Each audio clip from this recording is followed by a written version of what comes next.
যখন কোন বান্দা সূরা ফাতিহার একটা করে আয়াত বলে আলহামদুলিল্লাহি রাব্বিল আলামিন, সঙ্গে সঙ্গে আল্লাহ জবাব দিয়ে বলেন হামিদানি আবদি, বান্দা তুই আমার প্রশংসা করলি। আর রহমানির রহিম যখন বলে আল্লাহ বলেন আসনা আলাইয়া আবদি। মালিক ইয়াউমিদ্দিন যখন বলে আল্লাহ বলেন মাজ্জাদানি আবদি।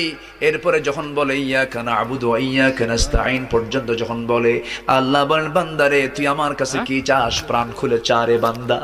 ইহদিনাস সিরাতাল মুস্তাকিম থেকে শুরু করে নিয়া ওয়ালাদ-দাল্লিন পর্যন্ত যখন বান্দা বলে তখন আল্লাহ বলেন বান্দা নামাজের মধ্যে এমন প্রেমের খেলা খেললি, বান্দা তুই যা চাইলি সব আমি আল্লাহ কবুল করলাম।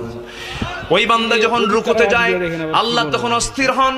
ওই বান্দা যখন সিজদায় যাওয়ার জন্য প্রস্তুতি নাই, সমস্ত ফেরেশতাকে ডাক দিয়ে বলেন ফেরেশতারা এই বান্দাগুলো আমাকে দেখলো না, রাসূলকে দেখলো না, কোরআনকে দেখে হাদিসকে বিশ্বাস করে আমাকে খুশি করার জন্য তার সবচেয়ে সম্মানজনক